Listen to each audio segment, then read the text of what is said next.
Hola alumnos, creo que esta clase les va a venir bien en este momento del proceso de diseño de este año de Arquitectura 5, porque a partir de ahora vamos a tener que enfocarnos en la ciudad y en la planificación de la ciudad. Y entonces queremos presentarle un modo de realizar planificación que es teniendo en cuenta los factores del medio ambiente, del paisaje, de la ecología.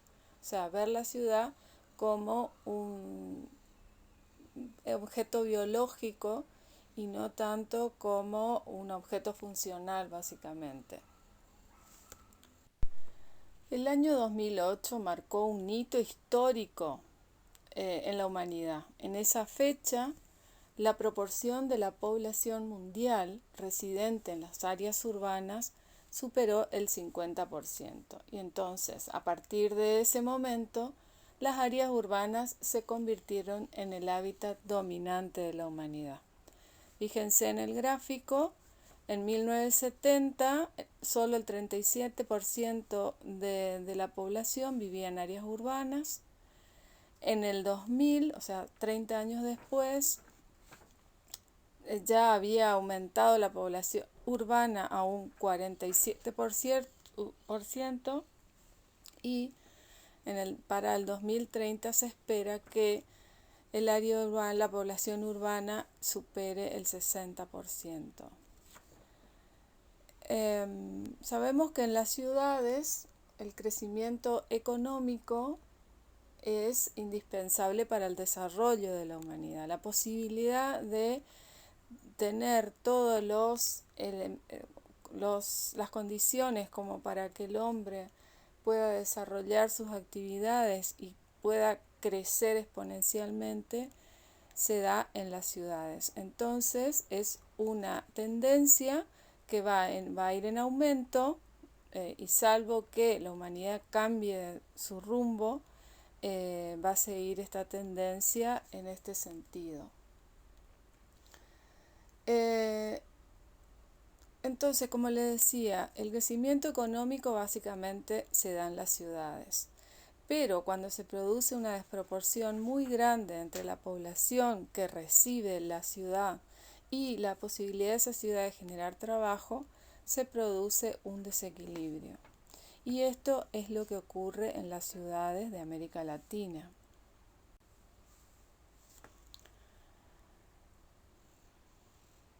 En el mundo, fíjense que hay una desproporción, porque en el mundo el 54% de la población reside en áreas urbanas.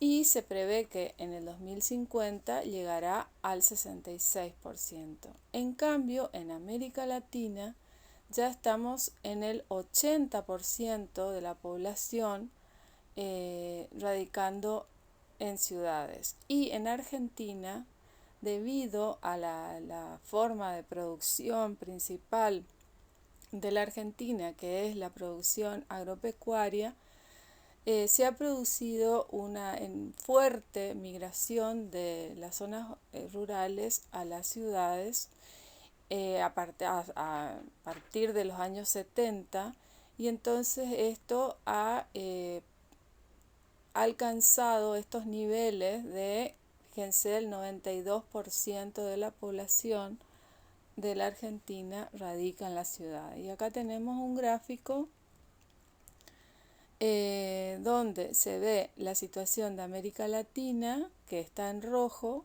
o sea, los países en vía de desarrollo y los países en desarrollo. Esta sería la situación de América Latina. A partir del 1950, el crecimiento de la ciudad se disparó exponencialmente.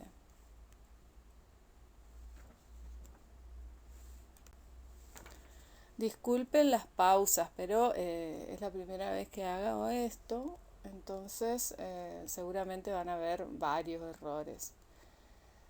Entonces decíamos que el proceso de urbanización es imparable en el mundo por la forma de crecimiento de la humanidad. Es la tendencia actual hacia la concentración de la población en los centros urbanos, justamente en búsqueda de las condiciones laborales y de tecnología adecuada, ¿no?, para el desarrollo, siempre buscando el desarrollo. Desde la Edad Media ya empezaron a producirse estas concentraciones en las ciudades. Si bien había una zona agrícola muy importante, había una población rural importante, se acercaban a las ciudades los agricultores a comerciar con sus productos, o sea, para intentar vender sus productos. Y así surgieron también las distintas especializaciones, los distintos oficios, que en general, esta es una típica ciudad medieval, fíjense los soportales o los portales, las galerías en general. Debajo de estas galerías se instalaban los que tenían oficios, por ejemplo, zapateros, carpinteros, y ahí trabajaban en relación a la zona comercial. También surgieron los comercios especializados un poco después, y acá vemos una imagen de lo que podría ser una casa de compras de artículos para el hogar, hasta, por supuesto, llegar a lo que es la ciudad hoy, que es la concentración de toda la actividad comercial, del desarrollo tecnológico.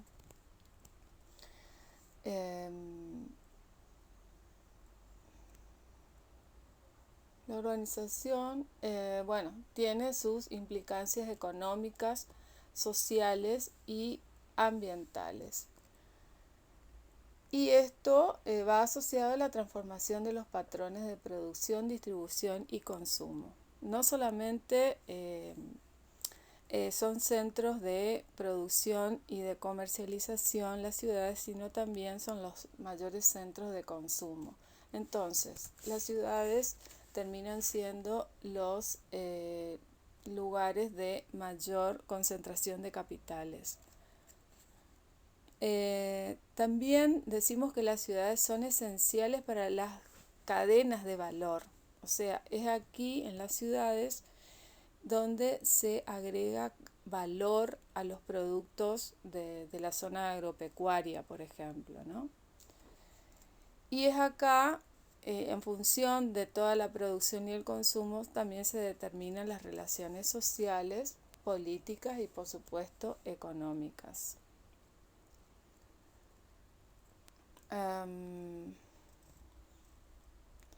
Las ciudades son esenciales, como les decía, para las cadenas de valor de la producción y el consumo. Y la existencia de la mano de obra dentro de la ciudad y los servicios que son recientemente especializados permiten que las unidades productivas se beneficien de las economías de escala. O sea, los productos agrícolas se vayan cargando de valor agregado.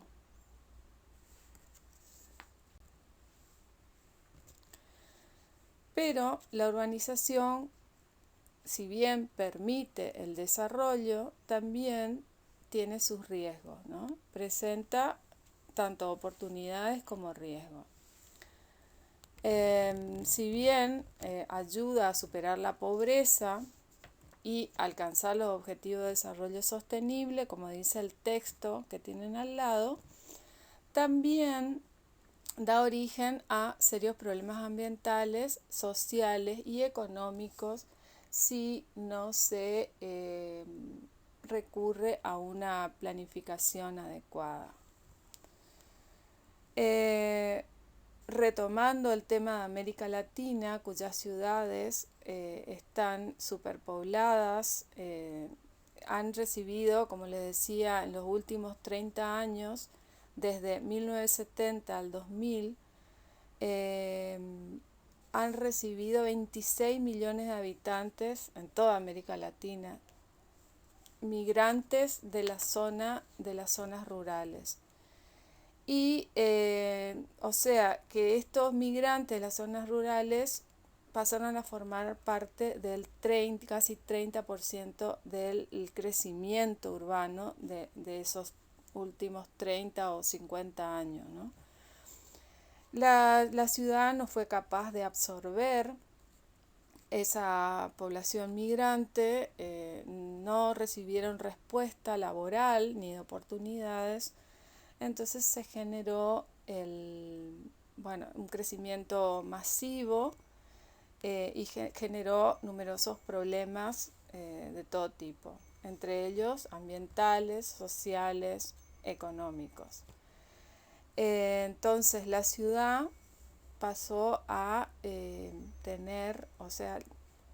convertirse en una fuente más que de oportunidades, de problemas. Y se generaron básicamente problemas de índole de generación de fronteras, desigualdad, deterioro ambiental, degradación de calidad de vida, entre otros problemas. Acá vemos en las imágenes en general todas las ciudades de América Latina tienen sus bolsones de pobreza, de marginalidad. En general, estas villas o asentamientos que se asientan, valga la redundancia, en las zonas periféricas, las zonas marginales, y son zonas que en general tienen problemas ambientales, son zonas de riesgo, por eso la ciudad no las había ocupado hasta ese momento. A esto hay que sumar, me da tiempo para... A esto hay que sumar lo que últimamente está viviendo la humanidad, que es la saturación de la atmósfera por gases de efecto invernadero. Ya hemos escuchado sobradamente cuáles son las causas y las consecuencias del cambio climático. Pero bueno, este gráfico lo explica de forma bastante clara.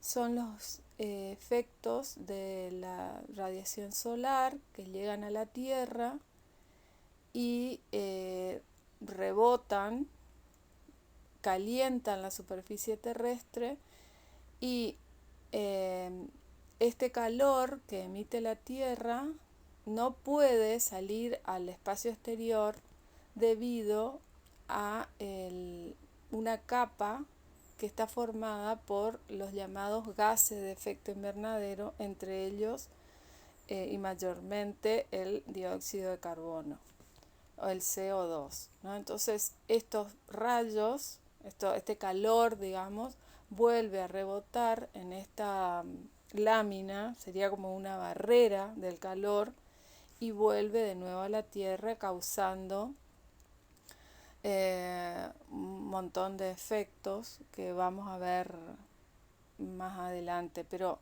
básicamente calentamiento del agua, de los mares, derretimiento de los cielos. Acá abajo tienen una serie de porcentajes. Fíjense que el mayor porcentaje de los gases de efecto invernadero está generado por la quema de combustibles fósiles. El 24% por emisiones de cloruro, fluoruro, carbono. El 13% deforestación del Amazonas, del Borneo, o sea, de los bosques más importantes del mundo, de la Tierra. El 9% proviene del sector agropecuario, la ganadería y también de algunos cultivos. Y el 6% el manejo de residuos orgánicos y procesos industriales. la modificación de la composición química de la atmósfera por la concentración de gases de efecto invernadero formado por las emisiones de dióxido de carbono y otros gases permanecen en la atmósfera e impiden que salga la radiación de la Tierra, es lo que les decía, ¿no?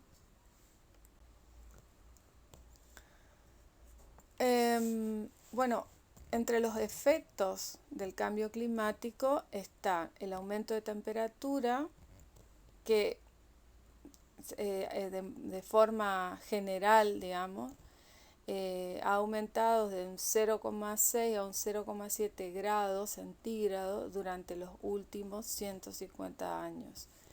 Entonces, como uno de los principales efectos, de los más preocupantes, está la retirada general de los glaciares, por el aumento de la temperatura del agua o de los mares. Esto produce una serie de efectos, por ejemplo, el aumento del nivel del mar. Esto causa un montón de otros impactos dentro de muchos ecosistemas, por empezar los ecosistemas de la vida marina.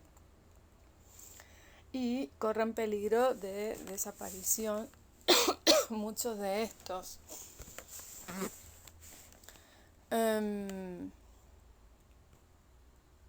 Bueno, ustedes acá tienen un poco más de información que la pueden ir repasando después.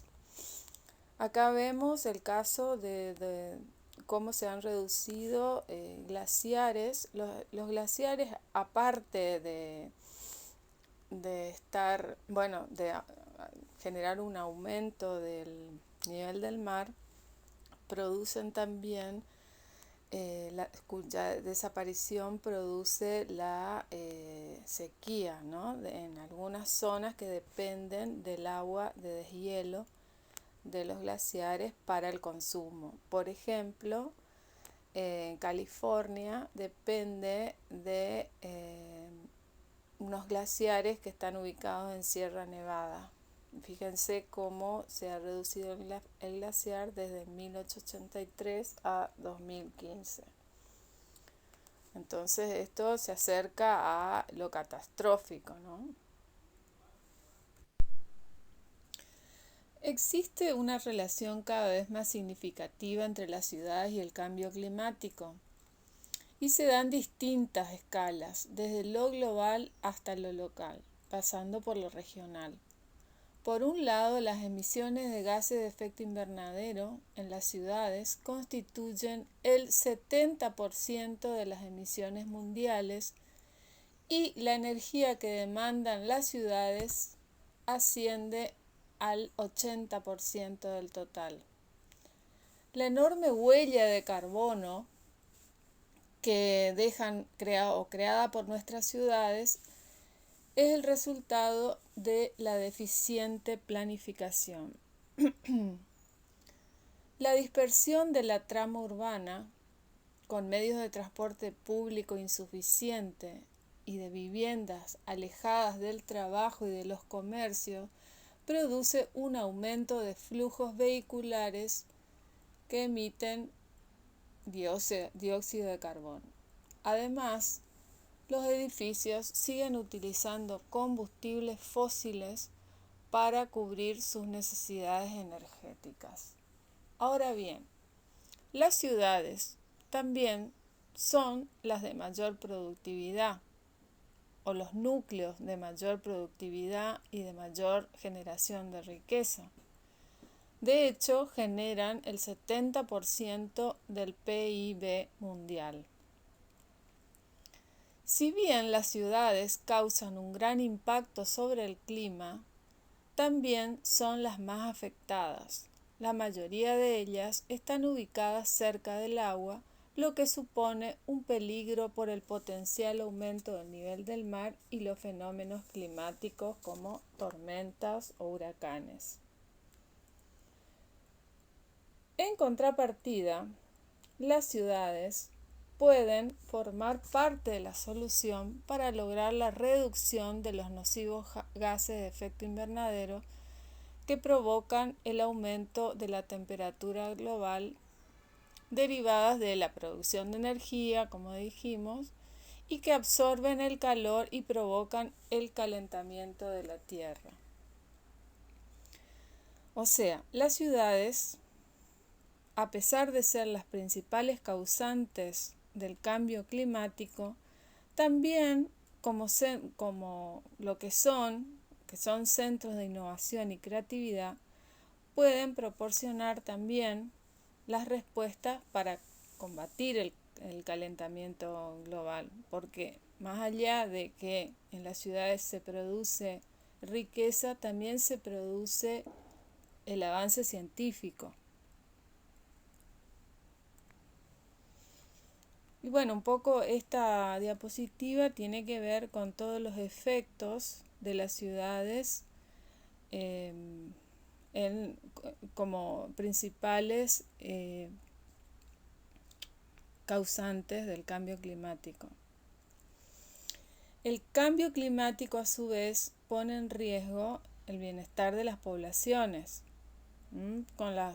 Y estamos viendo últimamente los efectos, con veranos cada vez más calurosos y fríos, inviernos inestables, olas polares y olas de calor en todas las ciudades, ¿no?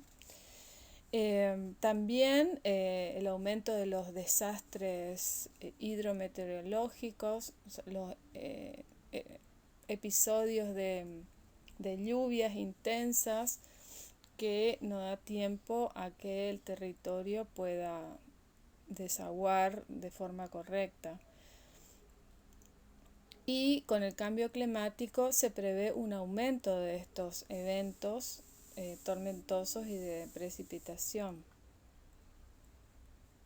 Bueno, como decíamos, las ciudades son las principales responsables del calentamiento global. De hecho, se produce en ellas un fenómeno que se llama isla de calor. Por tener una concentración humana, por ser una gran concentración humana, por ser un gran centro de actividad, un gran centro, como dijimos antes, de producción de recursos, de transformación de materias primas, genera gran cantidad de calor. Este es un gráfico que explica este fenómeno de isla de calor que se va intensificando en las zonas más densamente pobladas. Fíjense la curva de naranja que tiene un gradiente de aproximadamente 4 grados desde la zona urbana a la zona más poblada del centro de la ciudad, la zona más densa del centro de la ciudad. Desde el campo, que prácticamente tomamos como una temperatura de 0 grados, vemos ahí una zona suburbana residencial que genera un aumento de 1,5 grados con respecto a la zona rural. Luego tenemos una zona parque río, o sea, una zona de transición entre la vivienda suburbana y la zona más densamente poblada, donde ahí vuelve a recuperar una temperatura casi parecida a la zona rural, que sería 0,5 grados, y luego vuelve a subir en forma creciente hasta el centro de las ciudades, o sea, donde están ubicados los edificios en altura, es decir, la mayor concentración humana. Y luego después baja de la misma forma. Vemos que también la zona industrial es una fuente de calor importante, pero no tanto como la zona de mayor concentración humana. Después vemos en el gráfico de abajo a la izquierda un mapa de la circulación de aire. Como sabemos, el aire caliente asciende, el aire que se produce se calienta, digamos, en la zona de mayor calor en la ciudad, asciende y va cayendo o decreciendo su temperatura o va perdiendo calor hacia la zona rural. O sea, estas zonas rurales que rodean a las ciudades son sumamente importantes para generar esta corriente de aire o para generar también el enfriamiento de este aire cargado de temperatura. Y a la derecha tenemos un mapa que hace unos 20 años empezó a desarrollarse esta disciplina que es no me acuerdo cómo se llama, pero es una disciplina que destinada al estudio de la emisión de calor de las ciudades. Este estudio va encaminado a disminuir este efecto de isla de calor en las ciudades con varias estrategias, digamos. Una de ellas puede ser la introducción de estos manchones verdes en el centro de la ciudad. Pero acá se ve muy claramente, este mapa es de Barcelona. Barcelona está al borde del mar, tiene toda una serranía del otro lado y la ciudad se desarrolla en una planicie. Entonces vemos cómo es muy evidente el gradiente de calor. La zona de mayor calor, de mayor producción de calor, está graficada en rojo. Vemos que es la zona céntrica, la zona más antigua y la más densamente poblada. Y después tenemos manchas de calor en lugares donde existen edificios en altura o de mayor densificación. Luego tenemos una zona naranja, que sería ya un calor menos o más disipado. Después tenemos una zona amarilla, que ya son las zonas suburbanas o de menor densidad.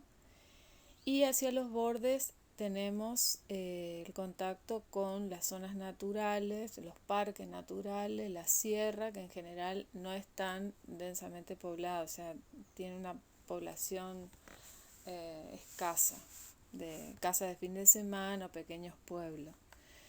Y el mapa más chico es un poco la propuesta que hace este estudio, que es un estudio de la Universidad Politécnica de Cataluña. Es un centro de políticas de suelo, de centro de investigación. Fíjense cómo van generando la introducción, digamos, de estas zonas naturales dentro de la mancha urbana.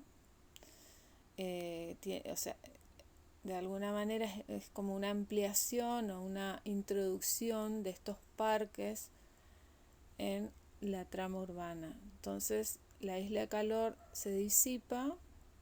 Si bien la mancha roja, como es la zona más consolidada, más antigua, quizás no tenga mucha oportunidad de generar este tipo de mitigaciones, pero en algunos barrios se mejora notablemente la calidad de vida.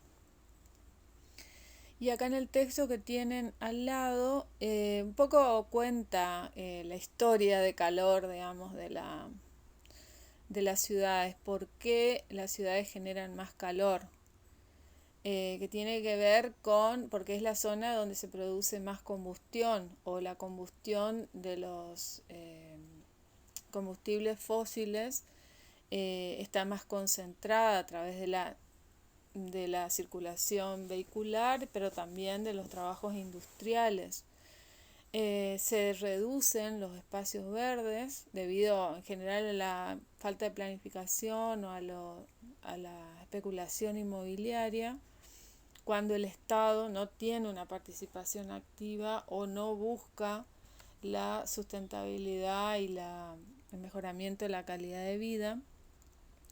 También se disminuyen los cuerpos de agua, también por las mismas razones que se reducen los espacios verdes.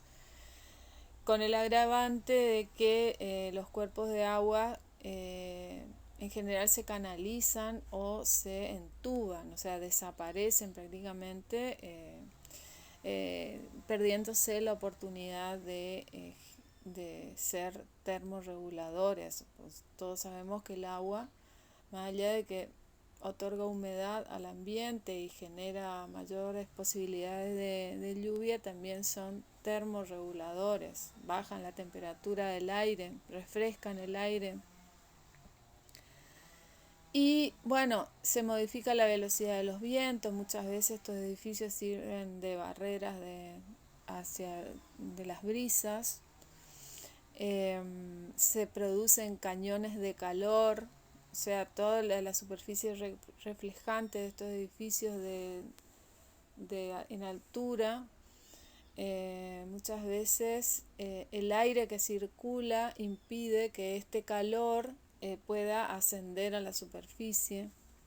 Entonces hace que este calor permanezca cercano al suelo, con lo que se agrava la situación del suelo, ¿no? de la línea peatonal, digamos. Y también produce la mayor contaminación de gases de efecto invernadero, como decíamos.